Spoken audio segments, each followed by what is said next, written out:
Hello friends, मैं मृदुत्पल नीलोरमगुप्त आपके अपने यूट्यूब चैनल तुभ्यम की टू सक्सेस में हार्दिक अभिनंदन करता हूं। फ्रेंड्स, पिछला वीडियो आपने देखा होगा करंट अफेयर का, जिसमें मैं अप्रैल के सेकंड वीक के टॉप 30 करंट अफेयर लेकर के आया था और मैंने आपको बताया था कि मैं इसे पार्ट 1 और पार्ट 2 में डिवाइड किया हूँ, जिसमें से पार्ट 1 के अंतर्गत आपने 15 सवाल वहाँ पर देखे थे और बाकी के टॉप 15 सवाल आप देखेंगे पार्ट 2 में। तो मैं यही पार्ट 2 वीडियो लेकर के आया हूँ। फ्रेंड्स, चलते हैं अपने क्वेश्चन पर। पहला क्वेश्चन है, the art of her deal नामक पुस्तक किसने लिखी है? 4 ऑप्शन है आपके सामने, Mary Jordan, Ivanka Trump, Angie Thomas, Michelle Obama.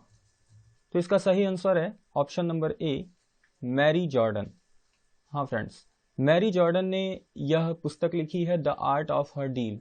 आप ये पुस्तक का कवर पेज भी देख सकते हैं और इस कवर पेज को देख करके आप खुद अंदाजा लगा लिए होंगे कि यह पुस्तक किस पर लिखी गई होगी। तो मैं आपको बता दूं कि यह पुस्तक जो है अमेरिका की फर्स्ट लेडी मेलानिया ट्रंप पर लिखी गई है। अमेरिका की फर्स्ट लेडी मेलानिया ट्रंप पर लिखी गई है, the art of her deal, the untold story of Melania Trump. Friends, आपको अगर करंट से इसे जोड़ूं तो आपको पता होगा कि हाल ही में अमेरिकी राष्ट्रपति डोनाल्ड ट्रंप अपने पूरे परिवार के साथ फरवरी लास्ट वीक में भारत दौरे पर थे और गुजरात राज्य के अहमदाबाद शहर में नमस्ते ट्रंप नाम का एक कार्यक्रम भी आयोजित किया गया था। तो ये सारे प्रश्न जो हैं आपको याद रखने हैं। और यह नमस्ते ट्रंप का कार्यक्रम कहाँ आयोजित किया गया था? तो ये मोटेरा स्टेडियम, जिसे सरदार पटेल स्टेडियम भी कहते हैं, यह विश्व का सबसे बड़ा स्टेडियम हो गया है। अब विश्व का सबसे बड़ा स्टेडियम कौन हो गया है? मोटेरा स्टेडियम। और उसी में नमस्ते ट्रंप कार्यक्रम का आयोजन किया गया था, जिसमें न केवल डोनाल्ड ट्रंप बल्कि उनकी पत्नी मेलानिया ट्रंप और उनकी पुत्री इवांका ट्रंप ने भाग लिया था। तो फ्रेंड्स, मैं उन्हीं मेलानिया ट्रंप की बात कर रहा हूं और उन्हीं पर यह पुस्तक मैरी जॉर्डन ने लिखी है, the art of her deal. और बता दूं कि इस भारत दौरे के दौरान भारत और अमेरिका के बीच जो है $3 अरब के रक्षा सौदे पर हस्ताक्षर भी हुआ था। बढ़ते हैं अगले प्रश्न पर। अगला है, 9 अप्रैल को जारी फीफा रैंकिंग में भारतीय फुटबॉल टीम को कौन सा स्थान मिला है? 4 ऑप्शन है, 102, 106, 108 और 110। तो फ्रेंड्स, भारतीय फुटबॉल टीम को 108वां स्थान दिया गया है फीफा रैंकिंग में। आप देख सकते हैं कि फीफा रैंकिंग में तब प्रथम स्थान किसको मिला है? ये बेल्जियम को, द्वितीय स्थान फ्रांस को और तृतीय स्थान ब्राजील को। और भारतीय फुटबॉल टीम है तो ये आपके एग्जाम के लिए इंपॉर्टेंट है, इसलिए आपको इसका भी रैंकिंग याद रखना है, 108वां। बात करते हैं फीफा की। फीफा क्या है? तो फीफा का फुल फॉर्म होता है federation international the football association. इसका मुख्यालय ज्यूरिख स्विट्जरलैंड में और इसकी स्थापना 21 मई 1904 को हुई थी और इसके वर्तमान अध्यक्ष जो कि इंपॉर्टेंट है, गियानी इन्फेंटिनो। बढ़ते हैं अगले पर। अगला सवाल है, हाल ही में किस लघु वित्त बैंक ने डिजिटल बैंकिंग प्लेटफॉर्म डिजीजेन लॉन्च किया है? 4 ऑप्शन है, उज्जीवन स्मॉल फाइनेंस बैंक, जन small finance bank, Utkarsh small finance bank and Fincare small finance bank. सही उत्तर है ऑप्शन नंबर बी, जन स्मॉल फाइनेंस बैंक। यानी कि जन स्मॉल फाइनेंस बैंक ने डिजिटल बैंकिंग प्लेटफॉर्म डिजीजेन लॉन्च किया है और इस प्लेटफॉर्म पर ग्राहक डिजिटल रूप से बचत खाता या सावधि जमा खोल सकते हैं। बढ़ते हैं अगले सवाल पर। अगला सवाल है, कोविड-19 से निपटने के लिए ट्राइफेड ने किस संगठन के साथ मिलकर डिजिटल अभियान शुरू किया? 4 ऑप्शन है, यूनिसेफ, WEF, यूनेस्को, IMF। तो इसका सही उत्तर है यूनिसेफ। जी हाँ फ्रेंड्स, कोविड-19 से निपटने के लिए ट्राइफेड ने यूनिसेफ के साथ मिलकर डिजिटल अभियान शुरू किया है। और आप यूनिसेफ के बारे में बेहतर जानकारी रखते हैं, मैं एक बार रिवाइज करा दूं आपको। यूनिसेफ का फुल फॉर्म है यूनाइटेड नेशन चिल्ड्रंस फंड। इसकी स्थापना 11 दिसंबर 1946 को हुई और इसका मुख्यालय है न्यूयॉर्क शहर में। और डिजिटल अभियान जो कि शुरू किया गया है ट्राइफेड के द्वारा इसी यूनिसेफ से मिलकर, तो ये डिजिटल अभियान शुरू क्यों किया गया है? क्योंकि इस अभियान के तहत समुदाय में सोशल डिस्टेंसिंग के बारे में जागरूकता फैलाई जाएगी। अगले सवाल पर आते हैं। अगला सवाल है, हाल ही में G20 देशों के ऊर्जा मंत्रियों की वर्चुअल बैठक आयोजित हुई, इसमें भारत से किसने हिस्सा लिया? बहुत ही अच्छा सवाल। 4 ऑप्शन, नरेंद्र मोदी, नरेंद्र सिंह तोमर, धर्मेंद्र प्रधान और निर्मला सीतारमण। तो इसका सही उत्तर है धर्मेंद्र प्रधान। आप धर्मेंद्र प्रधान को यहाँ फोटो में भी देख सकते हैं। ये हमारे भारत के पेट्रोलियम एवं प्राकृतिक गैस मंत्रालय के केंद्रीय मंत्री हैं और इन्होंने ही G20 देशों के ऊर्जा मंत्रियों की वर्चुअल बैठक जो कि सऊदी अरब की अध्यक्षता में हुई है, भारत की ओर से धर्मेंद्र प्रधान ने हिस्सा लिया है। फ्रेंड्स, आपको बताते चलें कि वर्ष 2020 के जितने भी G20 देशों के सम्मेलन होने वाले हैं, उन सभी या हुए हैं, उन सभी की अध्यक्षता इस बार सऊदी अरब देश को ही करनी है। तो अभी ये ऊर्जा मंत्रियों की थी, बीच में स्वास्थ्य मंत्रियों की भी बैठक हुई थी, कृषि मंत्रियों की भी बैठक हुई थी। तो उन सभी बैठकों की अध्यक्षता सऊदी अरब ने की है। परंतु आपको ये भी याद रखना है कि इसमें भारत से किसने हिस्सा लिया, भारत से कौन गए। तो इस वाले में जो ऊर्जा मंत्रियों की वर्चुअल बैठक थी, इसमें भारत से धर्मेंद्र प्रधान ने हिस्सा लिया। सऊदी अरब की बात करें तो इसकी राजधानी है रियाद और इसकी मुद्रा है रियाल। दोनों में थोड़ा सा ही डिफरेंस है, तो आपको जो है याद रखना है कि मुद्रा बोलेंगे तो रियाल और राजधानी बोलेंगे तो रियाद। G20 पर बात करते हैं। देखो फ्रेंड्स, G20 को अगर आप देखेंगे तो 20 से आपको लगेगा कि इसमें 20 देशों का संगठन है, मगर यह आपका कंफ्यूजन अगर हो तो दूर कर लें। G20 भले ही लिखा है मगर यह 19 देशों का संगठन है, प्लस इसमें जो एक एक्स्ट्रा है वो है EU। आप समझ सकते हैं, यूरोपीय संगठन की बात हो रही है, यूरोपीय यूनियन की बात हो रही है। यानी कि G20 में कितने देश हैं? 19 देश हैं और एक EU है। EU क्या होता है? एक यूरोपीय देशों का यह संगठन है और वर्तमान में इस समय इसमें 27 देश हैं। पहले 28 थे, इस EU की बात मैं कर रहा हूं, इसमें पहले 28 थे। हाल ही में ब्रिटेन ने EU की सदस्यता छोड़ दी है, EU को छोड़ दिया है। और इसे जो ब्रिटेन जब EU को एग्जिट किया था तो इस पूरी घटना को ब्रेक्जिट के नाम से जाना गया था। ब्रिटेन प्लस एग्जिट, इसी को मिला के ब्रेक्जिट बना था।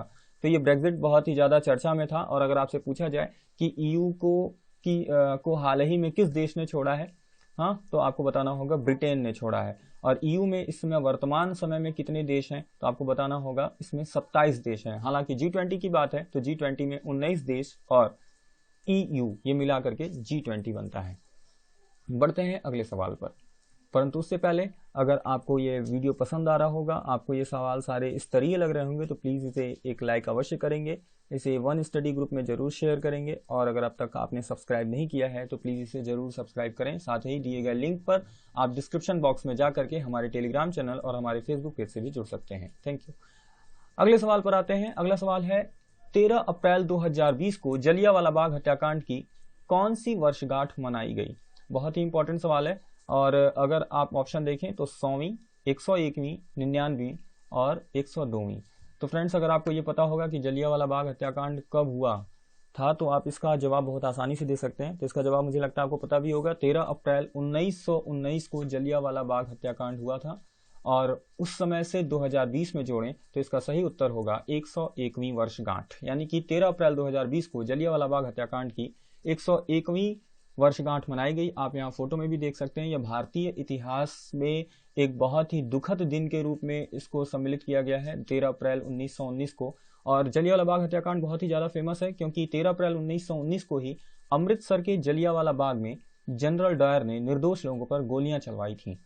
फ्रेंड्स, अगर इसके थोड़े से डीप में जाएं तो मैं आपको बताऊं, रॉलेट एक्ट उस समय पारित हुआ था और उस रॉलेट एक्ट के विरोध में बहुत सारे आंदोलन जगह जगह पर हो रहे थे। और उसी समय डॉक्टर सैफुद्दीन किचलू और डॉक्टर सतपाल, इन दोनों लोगों की गिरफ्तारी के विरोध में जलियांवाला बाग में भारतीय इकट्ठा होकर सभा कर रहे थे, शांतिपूर्ण ढंग से कर रहे थे।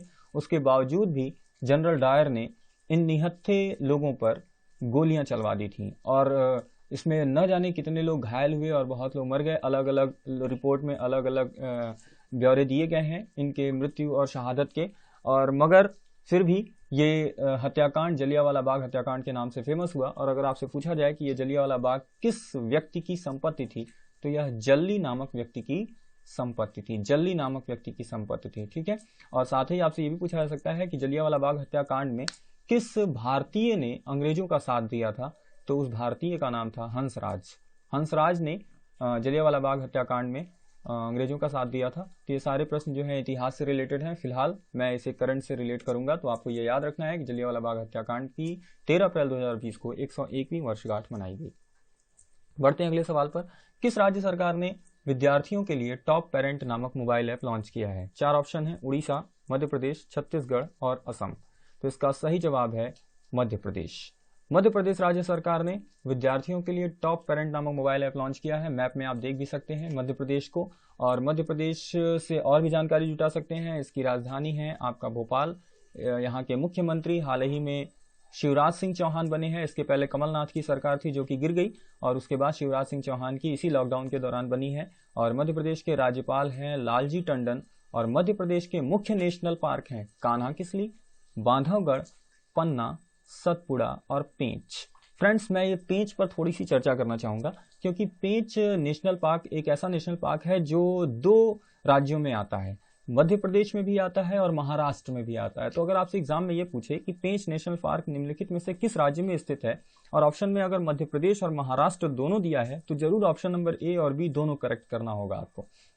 मगर अगर आपके सामने ऐसी दुविधा है कि आपको किसी एक ही ऑप्शन को चुनना है, तो उस स्थिति में आप महाराष्ट्र को छोड़कर मध्य प्रदेश ही चुनेंगे, क्योंकि पेंच राष्ट्रीय पार्क का अधिकांशतः भाग मध्य प्रदेश में है, इसका थोड़ा सा ही भाग महाराष्ट्र में गया है। तो फ्रेंड्स, आपको हमें लगता है मध्य प्रदेश से एक्स्ट्रा जानकारियां बहुत ज्यादा मिली होंगी। अब आप बात करते हैं टॉप पेरेंट पर। तो ये टॉप पेरेंट नाम का जो मोबाइल ऐप लॉन्च किया गया है, इसके जरिए लॉकडाउन के दौरान विद्यार्थी अपनी पढ़ाई जारी रख सकते हैं, और यह प्रयास मध्य प्रदेश राज्य सरकार द्वारा हाल ही में जारी किया गया है। मगर मध्य प्रदेश से आपको एक और याद रखना है कि इन्होंने रेडियो स्कूल भी लॉन्च किया था मध्य प्रदेश से। तो अभी रेडियो स्कूल आपके दिमाग में बैठाना है, और साथ ही आपको टॉप पेरेंट भी बैठाना है। बढ़ते हैं अगले सवाल पर। कोविड-19 के खतरे को देखते हुए किस पूर्वोत्तर राज्य में फूड बैंक नामक पहल शुरू की गई है? बहुत ही इंपॉर्टेंट सवाल है आपके एग्जाम के लिए। तो फूड बैंक नामक पहल जो है एक पूर्वोत्तर राज्य में शुरू की गई है। ऑप्शन आपके सामने है, सारे पूर्वोत्तर राज्य हैं इसमें, असम, नागालैंड, मणिपुर और अरुणाचल प्रदेश। तो मैं आपको इसका सही उत्तर बता दूं तो आंसर है आपका ऑप्शन सी, मणिपुर। कोविड-19 के खतरे को देखते हुए मणिपुर राज्य में फूड बैंक नामक पहल शुरू की गई है। आप यहाँ पर मणिपुर द्वारा जो ये पहल शुरू किया गया फूड बैंक, ये क्यों शुरू किया गया है? क्योंकि इससे गरीबों और जरूरतमंदों को मुफ्त भोजन मिल सके। फ्रेंड्स, अगर मैं आपको बताऊं कि ये मुफ्त भोजन वाली प्रक्रिया जो है और भी राज्यों ने शुरू की है, और आपको रिवाइज कराऊं तो आपको याद होगा कि पिछले वीडियो में मैंने आपको बताया भी था कि तमिलनाडु के कोयम्बटूर शहर में मोदी किचन की भी शुरुआत कुछ इसी प्रकार के उद्देश्य से की गई थी।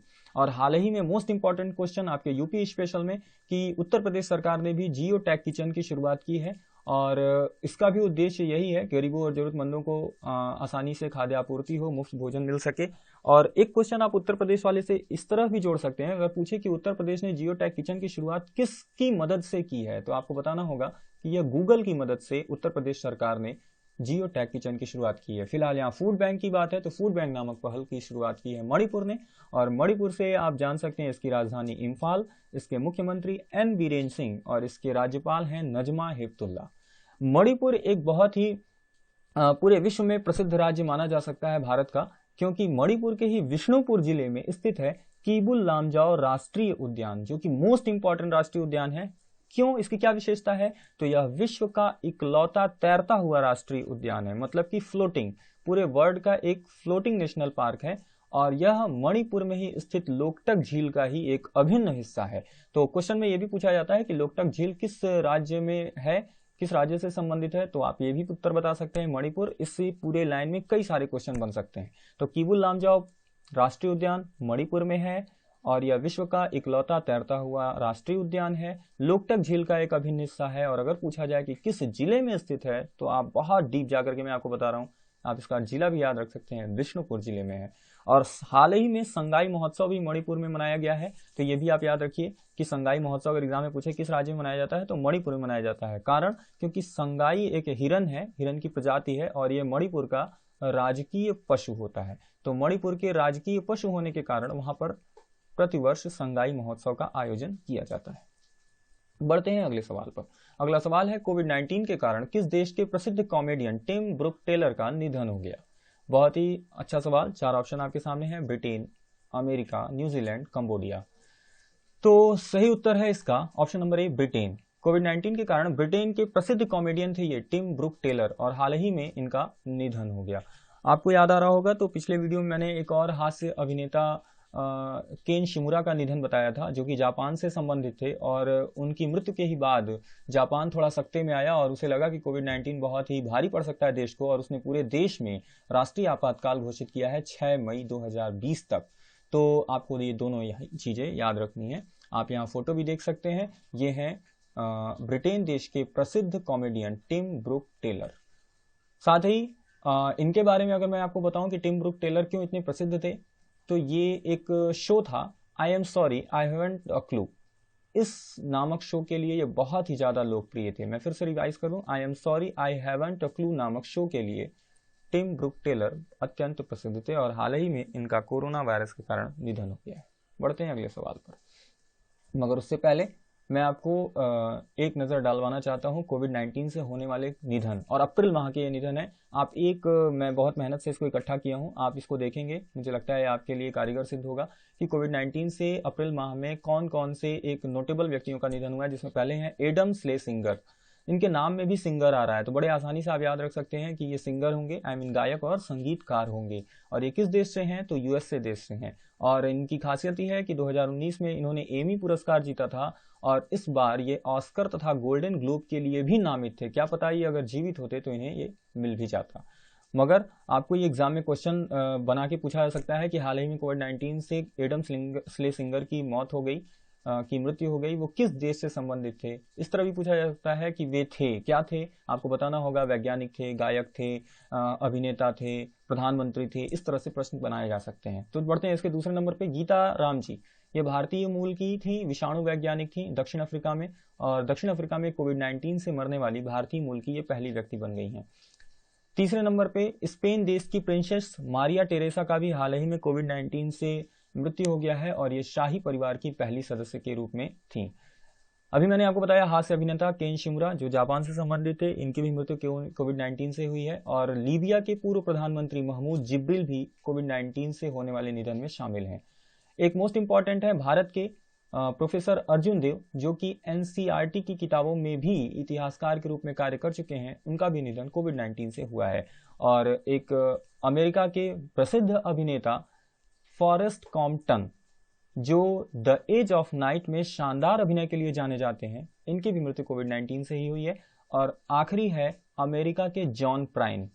ये 2 बार ग्रैमी पुरस्कार विजेता हैं। ग्रैमी पुरस्कार म्यूजिक के फील्ड में सबसे सर्वोच्च पुरस्कार माना जाता है, और ये 2 बार उस पुरस्कार को जीत चुके हैं। ये गायक के रूप में हैं और ये अमेरिका से बिलोंग करते हैं।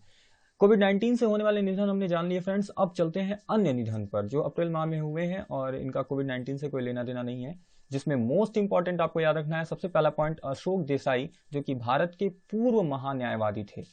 और अगर पूछा जाए, इनसे क्वेश्चन बनाया जाए, तो ये बहुत ही अच्छा बन सकता है कि भारत के कितने नंबर के महान्यायवादी थे, किस क्रमांक पर आते थे। तो ये भारत के 10वें महान्यायवादी थे अशोक देसाई जी, और इनका हाल ही में निधन हो गया है। और हमें लगता है महान्यायवादी से आप तुरंत संविधान में जा सकते हैं, और संविधान के आर्टिकल 76 में महान्यायवादी की चर्चा की गई है। साथ ही महान्यायवादी होता क्या है, तो ये भारत सरकार का सर्वोच्च विधिक सलाहकार होता है। तो आपके दिमाग में क्लिक किया होगा कि भारत के वर्तमान महान्यायवादी कौन है, तो वो भी मैं आपको बता दूं कि भारत के वर्तमान महान्यायवादी श्री वेणुगोपाल हैं, के वेणुगोपाल हैं। और ये भारत के 15वें महान्यायवादी हैं। आपको ये क्रमांक भी याद रखना है, जो जिनकी मृत्यु हुई है वो अशोक देसाई हैं, 10वें महान्यायवादी, और वर्तमान में 15वें हैं के वेणुगोपाल। दूसरे नंबर पे आते हैं एमवी राजशेखरन। ये कांग्रेस की सरकार में मनमोहन सिंह की जब सरकार थी, तो ये पूर्व केंद्रीय मंत्री थे, और हाल ही में ये इनकी मृत्यु हुई है। तो एग्जाम में क्वेश्चन पूछा जा सकता है कि एमवी राजशेखरन, जो हाल ही में जिनकी मृत्यु हुई है, वो किस पार्टी से संबंधित थे, तो आपको बताना होगा कांग्रेस से। अमेरिका के प्रसिद्ध गायक एवं गीतकार, जो कि 3 बार ग्रैमी पुरस्कार जीत चुके हैं, म्यूजिक की फील्ड में सर्वोच्च पुरस्कार होता है ये, और उनका नाम है बिल विदर्स। यह भी आपको याद रखना है। और पिछले वीडियो में मैंने बताया भी था कि 1977 में भौतिकी के क्षेत्र में नोबेल पुरस्कार विजेता फिलिप वॉरेन एंडरसन का भी निधन हो गया है, और ये यूएसए से बिलोंग करते हैं। उसके बाद मलयालम भाषी फिल्मों के प्रसिद्ध संगीतकार एमके अर्जुन का भी निधन हुआ है, और ये मलयालम भाषी फिल्मों से संबंधित थे, इस पर आपको ज्यादा फोकस करना है। और इसी तरह से न्यूजीलैंड के एक प्रसिद्ध क्रिकेटर जॉक एडवर्ड्स का भी निधन हुआ है। इंग्लैंड की अभिनेत्री ऑनर ब्लैकमैन, जिन्होंने जेम्स बॉन्ड की फिल्म गोल्ड फिंगर में अभिनय किया था, और उसके लिए बहुत ज्यादा ये फेमस थी, ये भी आपको याद रखना है, इंग्लैंड की अभिनेत्री ऑनर ब्लैकमैन। हाल ही में भारत की शांति हीरानंद चावला, ये शास्त्रीय गायिका हैं, 2007 में पद्मश्री से सम्मानित भी हैं, इनका भी हाल ही में निधन हुआ है। और जिम्बाब्वे के पूर्व क्रिकेटर जो कि स्पिन गेंदबाज के रूप में बहुत ही ज्यादा फेमस थे, इनका नाम है जैक डू प्रीज, इनका भी हाल ही में निधन हुआ। और इंग्लैंड के गोलकीपर के रूप में प्रसिद्ध थे पीटर बोनेटी, और ये द कैट के नाम से बहुत ज्यादा मशहूर थे। तो आपसे पूछा जा सकता है कि पीटर बोनेटी जो कि इंग्लैंड से संबंधित हैं, गोलकीपर थे और उनका हाल ही में निधन हुआ है, वो किस नाम से मशहूर थे? तो आपको बताना होगा कि वह द कैट के नाम से मशहूर थे। तो ये थे फ्रेंड्स अप्रैल माह में होने वाले अन्य निधन जो कि कोविड-19 से संबंधित नहीं है। मैंने इन दोनों को अलग अलग पार्ट में डिवाइड करके आपके लिए सरल बनाने का प्रयास किया है। आशा करता हूं कि आपको बहुत ही अच्छा लगा होगा और एक जगह आपको मिल जाने से बहुत ही ज्यादा फायदा भी होने वाला है। बढ़ते हैं अगले प्रश्न पर। अगला प्रश्न है, प्रसार भारती ने विशेष रूप से पुराने टीवी प्रोग्राम दिखाने के लिए किस नाम से एक नया चैनल शुरू किया है? 4 ऑप्शन है आपके सामने, DD retro, DD gold, DD rewind, DD old. Friends आपको बता दें, लॉकडाउन के दौरान बहुत सारे पुराने सीरियल्स स्टार्ट हुए जिसमें रामायण, महाभारत, शक्तिमान इत्यादि प्रसार भारती के द्वारा शुरू किए गए हैं। और इन पुराने टीवी प्रोग्राम को दिखाने के लिए एक नया चैनल शुरू किया है प्रसार भारती ने, और उसका नाम है डीडी रेट्रो। तो इसका सही जवाब है डीडी रेट्रो। और मैं आपको दिखा सकता हूं इसका लोगो, यहाँ पर आप देख सकते हैं, ये डीडी रेट्रो जो पुराने टीवी प्रोग्राम दिखाने के लिए उत्तरदायी होगा, इसका ये लोगो है। और हाल में आपको ये भी जानना होगा कि प्रसार भारती के वर्तमान अध्यक्ष जो कि आपको फोटो में दिख भी रहे हैं, डॉक्टर ए सूर्य प्रकाश हैं। तो फ्रेंड्स आपको इतनी सारी बातें आपको याद रखनी है कि डीडी रेट्रो नया चैनल शुरू किया गया है पुराने टीवी प्रोग्राम्स को दिखाने के लिए, और प्रसार भारती ने इसे शुरू किया है। तो प्रसार भारती के अध्यक्ष का भी नाम आपको याद रखना है कि इनके प्रेजेंट अध्यक्ष हैं डॉक्टर ए सूर्य प्रकाश, जिनको आप फोटो में भी देख सकते हैं। बढ़ते हैं अगले सवाल पर। अगला सवाल है आपका, विश्व भर में हाइड्रोक्सीक्लोरोक्वीन दवा का सबसे बड़ा उत्पादक देश कौन सा है? बहुत ही आसान सवाल है, इसका उत्तर आप दे सकते हैं ऑप्शंस देखते ही, बिना ऑप्शन के भी आप दे सकते थे, भारत। तो विश्व भर में भारत जो है वह हाइड्रोक्सीक्लोरोक्वीन दवा का सबसे बड़ा उत्पादक देश बना है और उत्पादक देश है। और हाइड्रोक्सीक्लोरोक्वीन अभी हाल ही में इस लॉकडाउन में कोरोना वायरस बीमारी के उपचार में बहुत ही ज्यादा उपयोगी सिद्ध हो रहा है। कई देशों में इसकी मांग भी है और भारत जो है इसको पहुंचाया भी है कई देशों में हाइड्रोक्सीक्लोरोक्वीन दवा को। तो आपको जो है ये याद रखना है कि हाइड्रोक्सीक्लोरोक्वीन, और भारत इसका सबसे बड़ा उत्पादक है, या यूं कहें कि इस दवा की वैश्विक आपूर्ति में भारत की हिस्सेदारी लगभग 70% है। पढ़ते हैं अगले सवाल पर। अगला सवाल है, कोविड-19 मरीजों के लिए प्लाज्मा थेरेपी का नैदानिक परीक्षण शुरू करने वाला पहला राज्य कौन सा है? ऑप्शन है आपके केरल, कर्नाटक, आंध्र प्रदेश और तमिलनाडु। तो फ्रेंड्स कोविड-19 मरीजों के लिए प्लाज्मा थेरेपी का नैदानिक परीक्षण शुरू करने वाला पहला राज्य बन गया है ऑप्शन नंबर ए, केरल।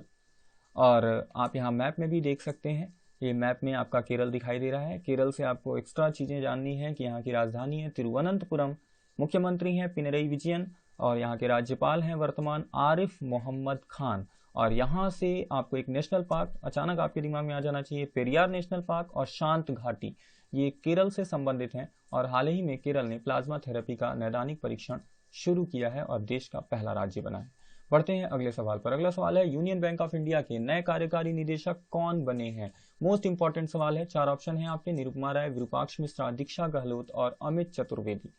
तो यूनियन बैंक ऑफ इंडिया के नए कार्यकारी निदेशक के रूप में बने हैं option number B, Virupaksha Mishra. और फोटो में भी आप यहाँ विरूपाक्ष मिश्रा को देख सकते हैं। फ्रेंड्स मैं आपको बता दूं कि ये बैंक से रिलेटेड क्वेश्चन है, बैंकिंग के एग्जाम के लिए भी बहुत इंपॉर्टेंट सिद्ध होगा, मगर ये एक ऐसा क्वेश्चन है कि ये क्वेश्चन अब किसी भी स्ट्रीम के एग्जाम के लेवल में पूछा जा सकता है। कारण क्योंकि हाल ही में यूनियन बैंक ऑफ इंडिया जिसके नए कार्यकारी निदेशक विरूपाक्ष मिश्रा बने हैं, इसी में कारपोरेशन बैंक और आंध्रा बैंक का विलय कर दिया गया है। आपको मैं बताता चलूं तो 10 सरकारी बैंकों का विलय करके 4 सरकारी बैंक बनाए गए हैं। हालांकि बैंकों द्वारा इसका बड़ा ही विरोध किया गया, परंतु निर्मला सीतारमण जी की नेतृत्व में इसका अंजाम इस पर मुहर लगा दिया गया और इस प्रकार 10 सरकारी बैंकों का विलय करके 4 नए सरकारी बैंक बनाए गए हैं। मैं आपको बताने जा रहा हूं कि वे कौन से 10 थे और कौन कौन से नए सरकारी बैंक बने। तो पहला आपको दिमाग में बैठाना है कि कारपोरेशन बैंक और आंध्रा बैंक का विलय यूनियन बैंक ऑफ इंडिया में किया गया है और उसी के कार्यकारी निदेशक मैंने आपके क्वेश्चन में पूछा था, जिसका उत्तर है विरूपाक्ष मिश्रा।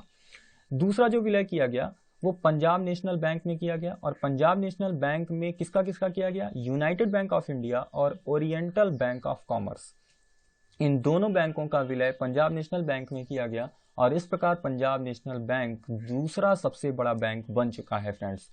तीसरा, सिंडिकेट बैंक का विलय किया गया है केनरा बैंक में और इलाहाबाद बैंक का विलय किया गया है इंडियन बैंक में। तो आप अगर गिन रहे होंगे तो मुझे लगता है ये 10 बैंक हो गए और इन 10 बैंकों को मिला करके 4 सरकारी बैंक बनाए गए हैं और अब वर्तमान में कुल बैंकों की संख्या, सरकारी बैंकों की संख्या घटकर 12 हो गई है। बढ़ते हैं अगले सवाल पर।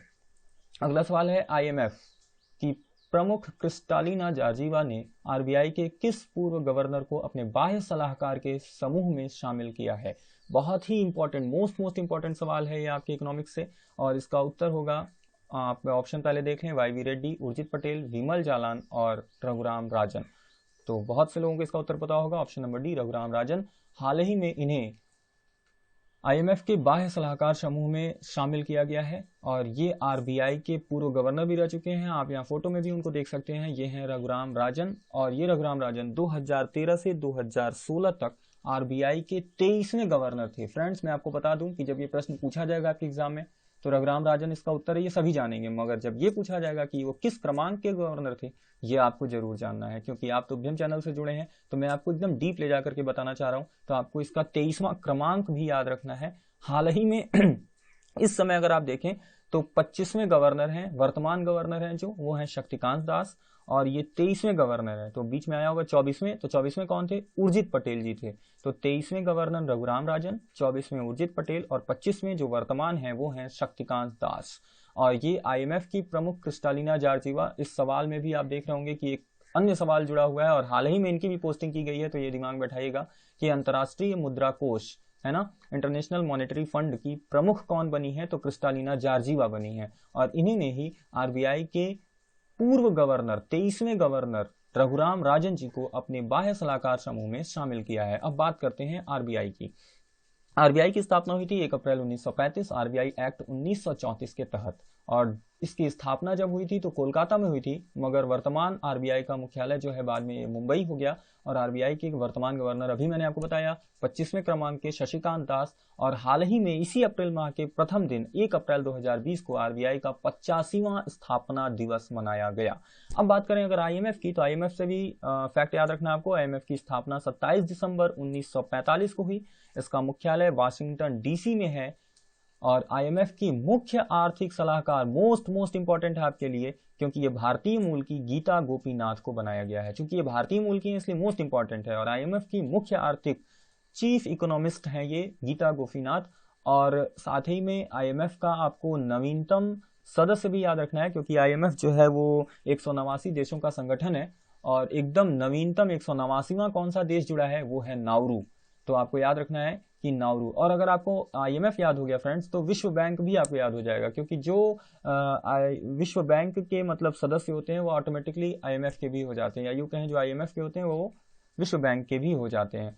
तो विश्व बैंक में भी 189 देश होंगे, उसमें भी 189वां नवीनतम सदस्य नाउरू जुड़ा होगा, है ना।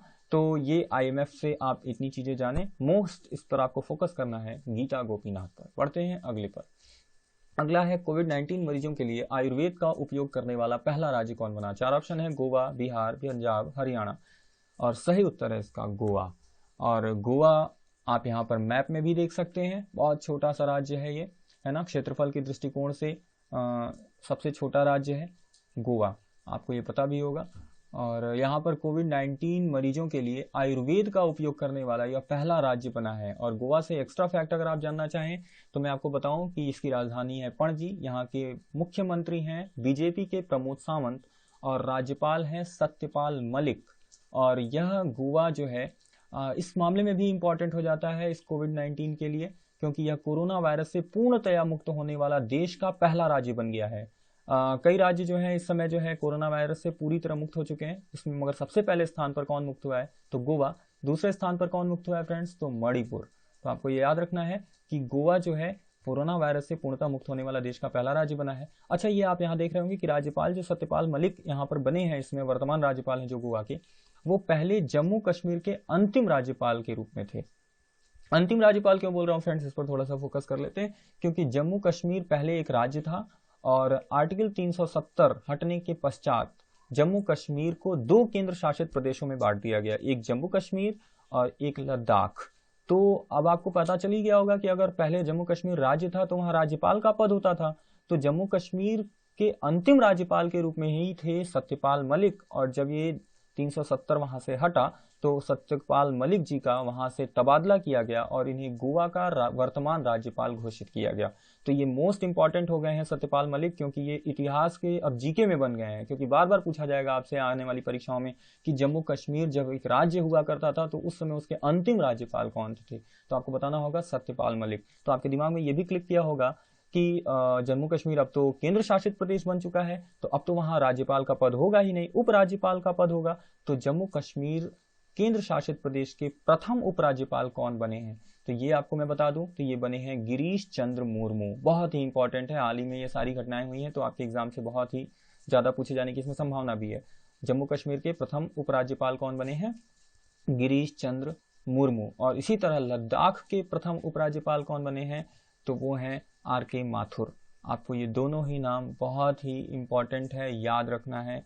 और हम फिलहाल क्वेश्चन पर लौटें तो आपको बताऊं कि कोविड-19 मरीजों के लिए आयुर्वेद का उपयोग करने वाला पहला राज्य बना था गोवा, और यही गोवा कोरोना वायरस से अब पूर्णतः मुक्त हो चुका है। यहाँ पर 7 मरीज कोरोना वायरस से संक्रमित थे जो पूर्णतः ठीक हो गए, और बाद में बाकी कोई अन्य कोरोना वायरस से संक्रमित मरीज भी गोवा को नहीं मिला, इसलिए इसने अपने आप को पूर्णतः कोरोना वायरस से मुक्त घोषित कर दिया।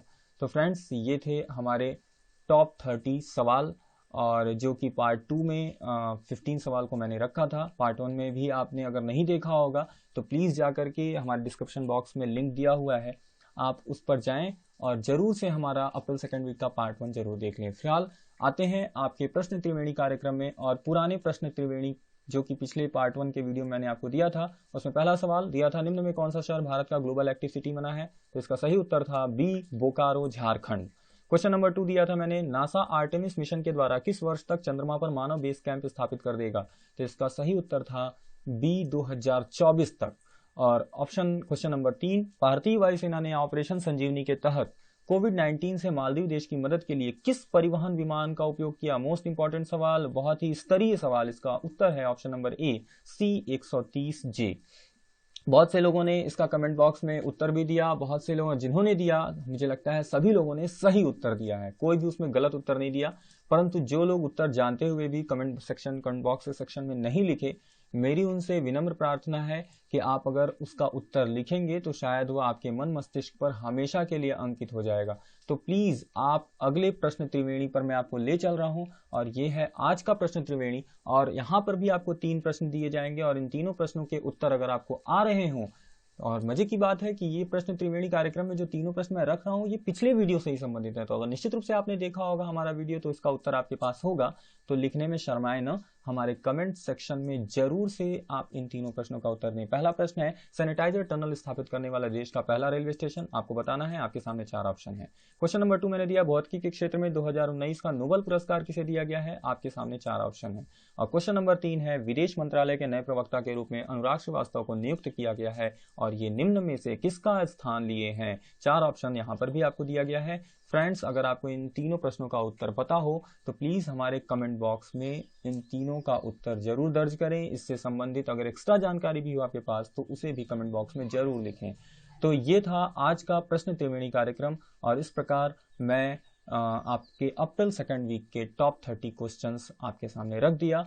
और फ्रेंड्स, अगर आपको ये वीडियो पसंद आया हो तो प्लीज इसे बहुत ज्यादा प्यार दें, स्नेह दें, आशीर्वाद दें, इसे ढेर सारा लाइक दें, सब्सक्राइब करें और शेयर जरूर करें, और इंतजार करें हमारे अप्रैल के 3rd वीक के करंट अफेयर का। Thanks for watching.